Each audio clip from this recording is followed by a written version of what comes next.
Hello again, everyone. It's great seeing you, and thanks for joining us for this Friday's edition of Alaska Weather on the 18th day of June, 2021. I'm Dave Percy, a meteorologist with the National Weather Service, and I'll be hosting today's show. Let's see, up first, we've got hazardous weather. There is none. No watches, warnings, or advisories around the state here for the next, probably through the weekend and maybe beyond. No big storms that would result in any advisories or watches, warnings in the foreseeable future, at least for the moment, but that can change without notice. But anyway, looking pretty good through the weekend as far as warnings go, and anywhere in the state. In the satellite imagery today, sunshine extended from the northeast interior, Copper River Bay. Actually, the north slopes saw a fair amount of clearing today, and from along Porcupine River, Yukon River, right on down the Kuskokwim Valley. Lower 70s reached over in the Nikolai area today, and temperatures pushed up at mid-afternoon to near 80 degrees once again at, let's see, Chalk-Yitzhak and Beaver right at 79 just before 3 p.m. And lower 70s, Copper River Basin at Gulkana with 72 degrees, and cooler out west with the clouds there, of course, out toward the Seward Peninsula. But had some clearing right on down into the Yukon-Kuskokwim Delta area out to the coastline and the southeast Bering Sea. Showers fell over the Panhandle today. You can see the higher top clouds there starting, kind of a cyclonic flow there to the circulation, indicates low pressure, and that brought some shower activity, cloudy skies today. Nothing too heavy. Let's see. Klawock picked up about 0.2 of an inch of precipitation. That's a 12-hour amount, while Juneau had right around 1/10 of an inch. And those showers tending to end during the afternoon hours. Out to the west, some disorganized clouds out over the central Bering Sea, but you can see the cirrus shield there to the southwest of Shimya. That's associated with a pretty good system. That'll be bringing some small craft advisory and gale force winds into the Aleutians when it moves up here later tonight and into Saturday evening. Otherwise, the system southwest of the Panhandle, that'll be nudging some rain up into the southern southeast coast across Dixon Entrance. It'll push northward from Dixon Entrance into the southern Panhandle overnight tonight, Prince of Wales Island, Craig, Klawock over towards Stewart and Hyder overnight, and then that'll move right on out. And you're looking at a pretty good day tomorrow, decreasing clouds, maybe some sunshine. But running this loop once again, you can see moisture, some showers and thunderstorms developing into the 40-mile countries, upper Tanana Valley, and along the Alaska Range. Amounts not too heavy. Moisture up there in the northwest interior. Ambler at about 1/10 of an inch of precipitation. Howard Pass, western Brooks Range, they picked up 1/3 of an inch. That was a 12-hour amount again, but lighter down to the south. Kind of a widespread area, real light precipitation. Mostly in the form of showers, so hit and miss, but Caltech had 0.02 of an inch of precipitation, while Russian Mission, Anvik, and St. Mary's all checked in with 1/100th of an inch of rainfall from the 12-hour period 3 a.m. to 3 p.m. this afternoon. Kodiak, 0.2 of an inch of that mass of clouds down in that area. And on the chart today, you can see the showers, Kodiak Island, up along the southern Kenai Peninsula. Port Muller at 1/10 of an inch of precipitation, while Seward had 0.02 of an inch, and then the showers across the Panhandle. Showers, isolated thunderstorms, eastern interior. Maybe actually haven't had any thunderstorm activity yet in the Talkeetna, as it's possible though. And showers with that low over the western Brooks Range. And sunshine, you can see the clearing there for the north slope, lowering temperatures up, pushing up to near or into the lower 60s for the north slope. 70 degrees today or this afternoon at Anatuvik Pass, and actually the fog and low clouds pretty limited along the Arctic coast. Is a really nice day there through the Bering Strait to St. Lawrence Island. More clouds over the Bering Sea.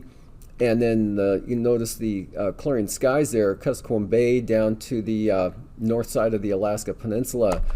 For tonight, that system drives in toward the Queen Charlotte Islands. That should be close enough to nudge some rain northward into the southern Panhandle overnight tonight. Light rain. Remainder of the Panhandle stays dry. Low clouds, fog, drizzle, or showers. Cloudy skies will continue. Kodiak Island, North Gulf Coast, Southern Kenai Peninsula, Southern Cook Inlet. Mostly cloudy, south central Alaska. Lingering thunderstorms this evening over the eastern Alaska Range, upper Tanana Valley, and showers, but dry to the west. High pressure keeps light winds and dry conditions in over the Bering Sea through the Bering Strait and the Arctic coast. Low clouds and fog possible anywhere out in that zone. And then the next storm bringing the increase in the wind and rain first to the western Aleutians, and then tomorrow that'll push anywhere 25 to 35 knot winds there ahead of the front from Shimianatu to Adak. And rain should stay west of Atka through tomorrow, and high pressure northern and eastern Bering Sea, light winds, low clouds and fog. Also possible clearing for the Fox Islands, maybe the Pribilof, southwest coast.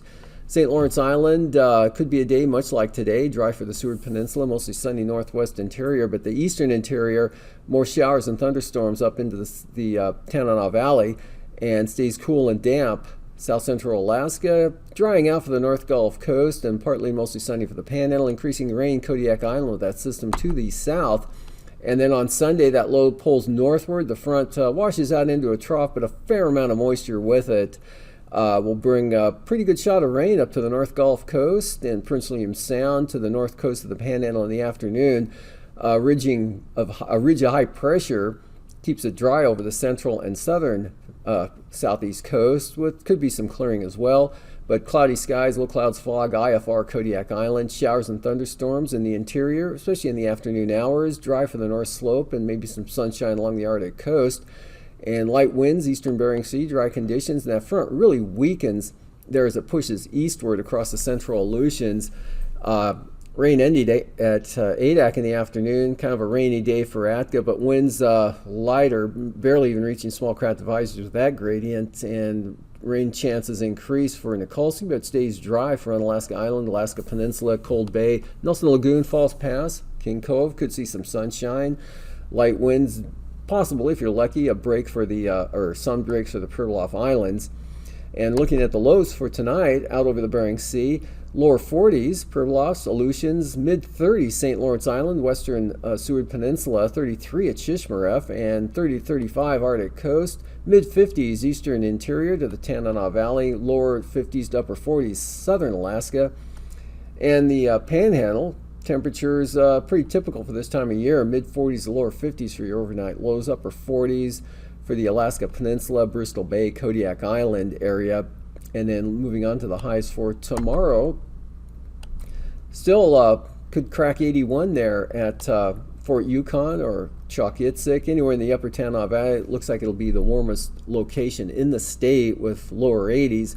Cooler in the Tanana Valley, barely reaching 70 degrees there in the Fairbanks area and Delta, with mid-70s over toward Ambler. 60s, upper 60s to lower 70s in the lower Yukon and Kuskokwim River Valley areas, lower 60s Bristol Bay, and 65 to 70 Susitna Valley, Matanuska Valley, 58 to 62 for the Kenai Peninsula, near 70 again the Copper River Basin, highs pushing 70 in some locations of the southeast coast, again with the drier conditions, partly sunny skies, upper 40s to lower 50s there out over the Aleutians and the Bering Sea, but mid-40s for St. Lawrence Island, and quite a contrast across the Seward Peninsula. Shishmaref forecast high at 40, but Nome up to 67, and maybe even lower 70s over the inland areas of the peninsula.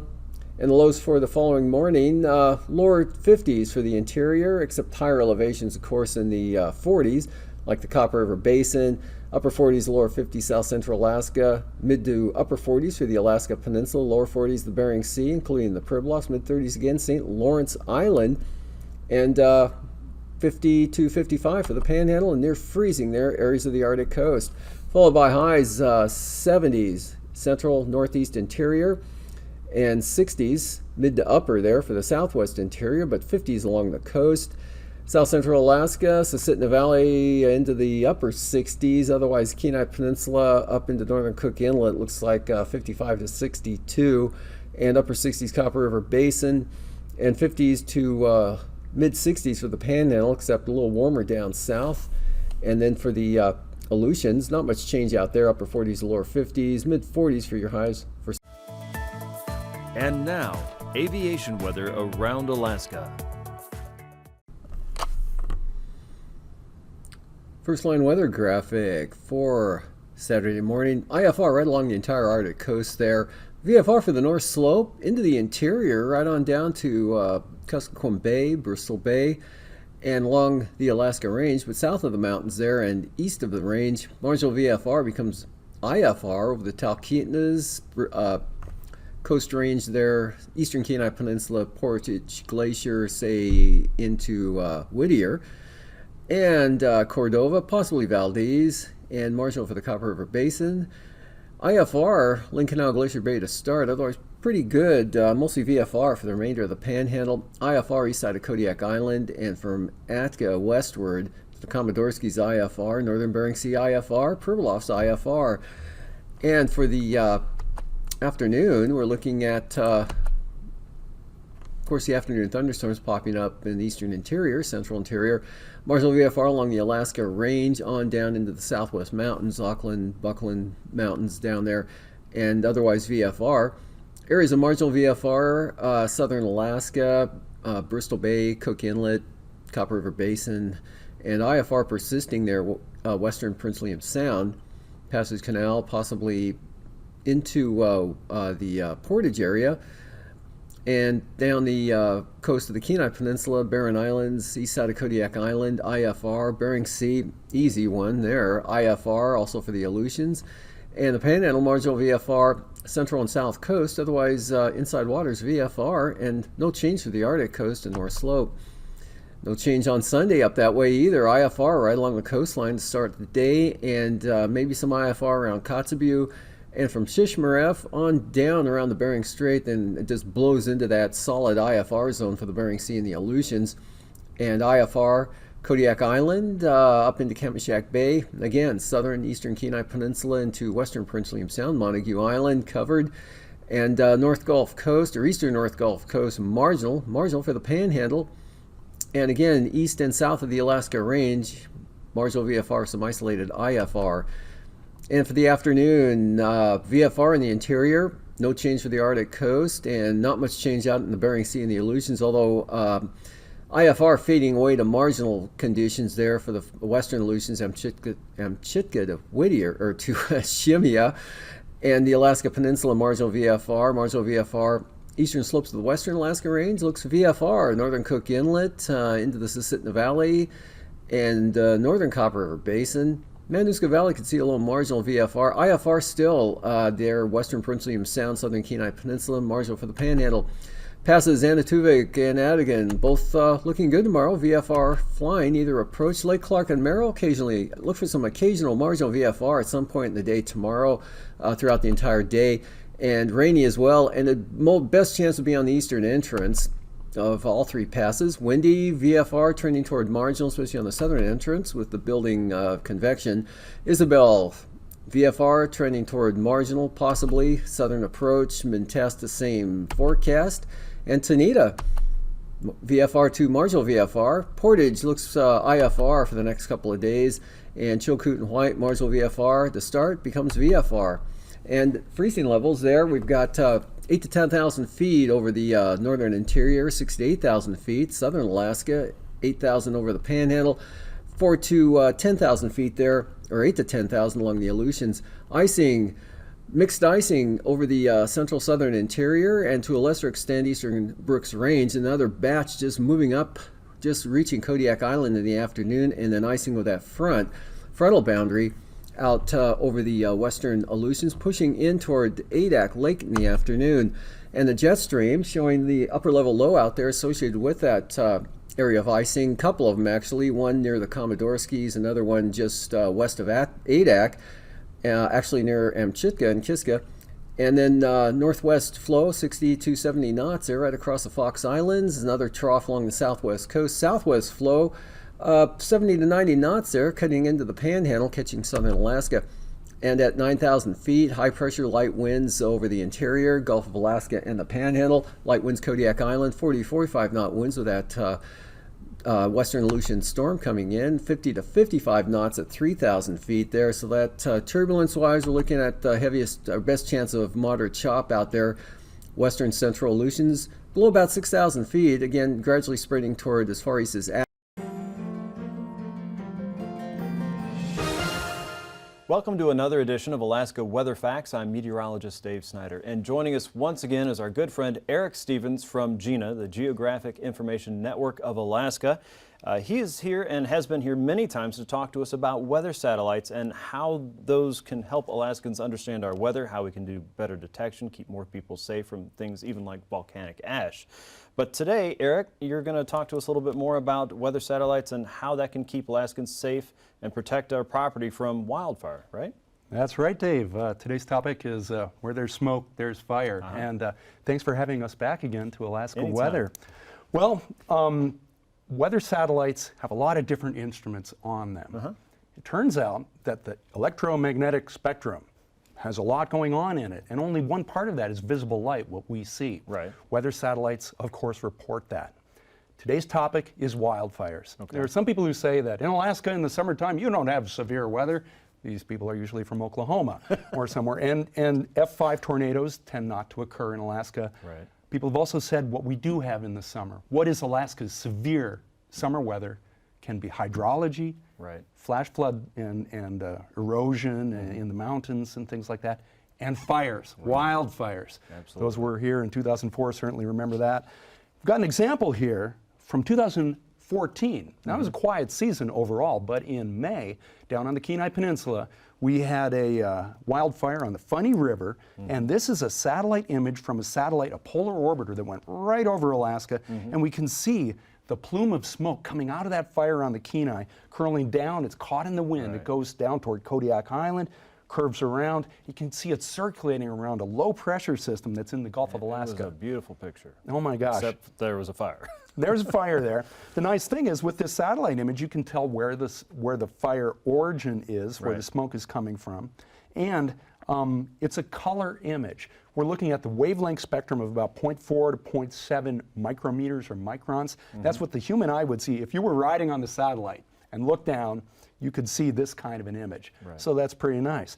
But it turns out there's more to the electromagnetic spectrum than just visible light. Okay. You've heard of infrared, ultraviolet, that kind of thing. If we move into longer wavelengths, let's go to one specifically, 3.7 micron. Okay, 3.7. Why worry about that one? Well, we've got an example here. 3.7, it turns out, happens to be very sensitive to a certain temperature range, temperatures where fires burn. Okay.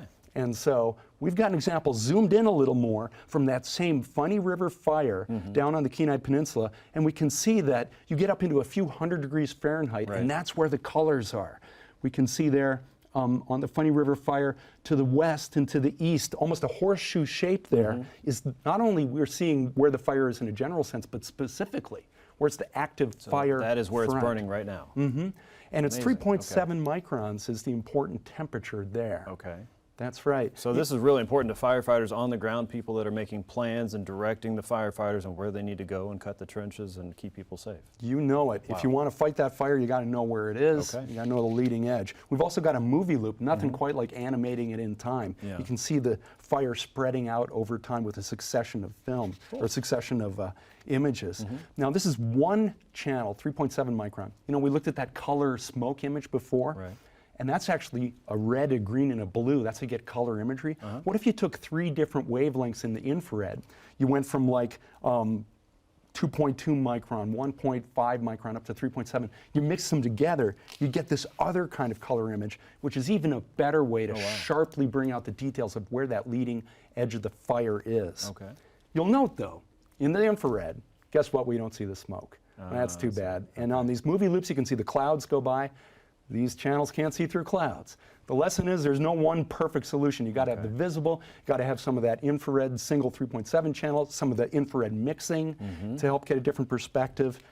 Another one, we've talked before about a fun channel called the Day-Night Band. Yes, one of my favorites. Oh yeah, and in Alaska in the winter, it's great. We've got all this darkness. The Day-Night Band is so sensitive to seeing light. You can see features that otherwise aren't available. Now in Alaska, when you have a forest fire, it tends to be light out all the time. Right. It's our summer. But we can go down south to the Rim Fire in California in 2013. Now, okay, it was in California, not Alaska, but Alaskan crews went down to fight that fire, so we can talk about it here on Alaska Weather. Here we have a 3.7 micron channel shot of the rim fire, again, kind of a horseshoe shape, showing that active fire front down there. And then we'll look again to the day-night band, the visible light, and then you can see how the fire is all bright. You can see the active fire front and actually the city lights over there too. Turns out that the cities, while they're active in a social sense, are not really hot in a fire sense. So they don't show up in the 3.7 micron. They're not hot like a fire is, but the fire in the cities look the same from a visible light perspective. And a fun thing here too is that we can see the smoke plume going north from the rim fire on the day-night band. So if we were ever to have, like in 2004 in Alaska, you get dark at night, we still had an active fire season that year. Right. That was, you know, that really bad year. The day-night band didn't exist then, but if we had fires now in August, we could use it then. The lesson here is weather satellites, they offer many different wavelengths of light. Some are used for different purposes, and some of these we just looked at tonight are especially helpful here in Alaska to find and to track the behavior of these wildfires so the crews can go out there and do their jobs. Sure, sure. So a satellite toolbox for the firefighting crews and the fire weather forecasters, and it just underlines how important satellites are, especially for Alaska and our mission for the National Weather Service to protect life and property, and also to enhance the national economy. So wonderful stuff there, Eric. And people can look at pictures like this anytime by going to gina.alaska.edu. You'll find images there all around Alaska at various times of the year, and not just about fire weather, but volcanic ash and smoke and anything else you want to check out. They're always beautiful pictures and always interesting to look at no matter what time of the day. Thanks again for joining us, Eric. We appreciate it and welcome you back anytime. For this edition of Alaska Weather Facts, I'm meteorologist Dave Snyder. See you next time.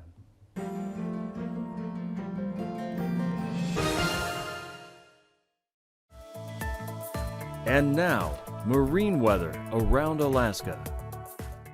Welcome back. Looking at today's sea ice analysis. Sea ice free water there through the Bering Strait into the southern Chukchi Sea. Still some shore-fast ice along the northwest coast and, of course, along the Arctic coast, especially the east side there.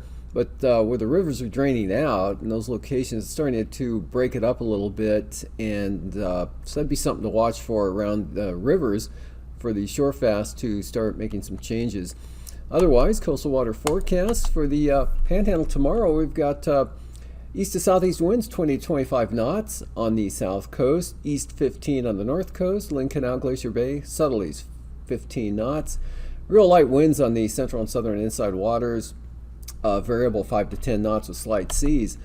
And then for Sunday, still light winds over the inside waters, basically south over the central northern areas, but only at 10 knots, and Clarence Strait looking at a northwest breeze at 10 knots, seas 2 feet or less. South 15 on the outer coastline for the south outer coastline, and then winds increase as you head north there, turning or increasing to 20 knots to southeast 25 knots up on the north coast for small craft advisories and 8-foot seas. Prince William Sound, Cook Inlet, east winds 10 knots tomorrow, seas 2 feet.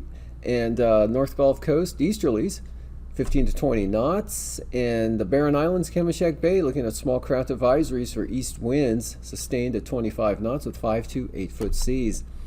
And for Sunday, now small craft advisories, southern Cook Inlet, south of the Forelands, for northerlies at 25 knots with 8-foot seas. Northern Cook Inlet, north at 20. And Kamishak Bay, small craft advisories, northeast 25 knots, 8-foot seas. Gale warnings for the Barren Islands, east winds 35 knots, 10-foot seas. Gale warnings for the eastern North Gulf Coast there for east winds at 35 knots. Prince William Sound, northeast 20. And the western North Gulf Coast, east winds 30 knots. Kodiak Island, east side there, east winds 20 knots with small craft advisories for northeast winds at 25 for Shelikof Strait. Sitkinak to Castle Cape, winds will be northeast 20 knots, and the Bering Sea side of the Alaska Peninsula northeast at 15. Light winds for Bristol Bay out of the northeast at 10 knots with just about no sea height. And then for Sunday, we'll throw 4 feet in there for Bristol Bay for the sea height. North winds 15 knots, north 15 for the Bering Sea side of the Alaska Peninsula, west 15 Pacific side.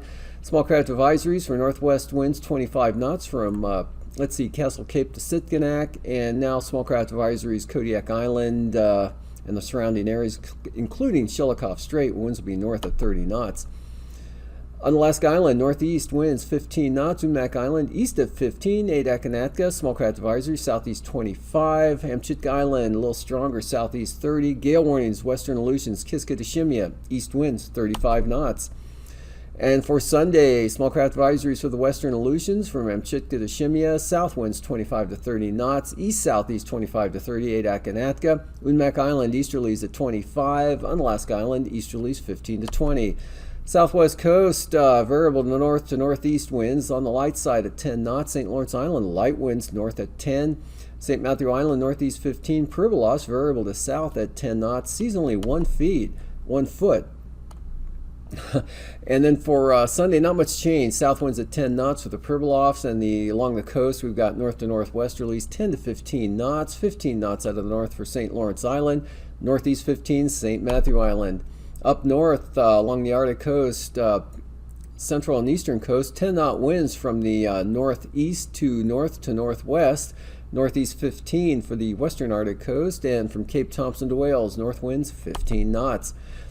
For Sunday, pick the winds up a little bit there, say from Cape Thompson to Cape Beaufort, northeast 25, good some small craft advisories, 20-knot winds western Arctic coast, central and east side there, east or north to northeast at 15. For tonight, areas of low clouds and fog anywhere along the Arctic coast there, and possibly over the North Slope, but more likely into the Chukchi Sea there, possibly the Bering Strait. Low clouds, fog possible anywhere out over the Bering Sea and the Aleutians. Could be some breaks as well. Next system bringing the wind and rain up towards Shimian at 2, and showers and thunderstorms.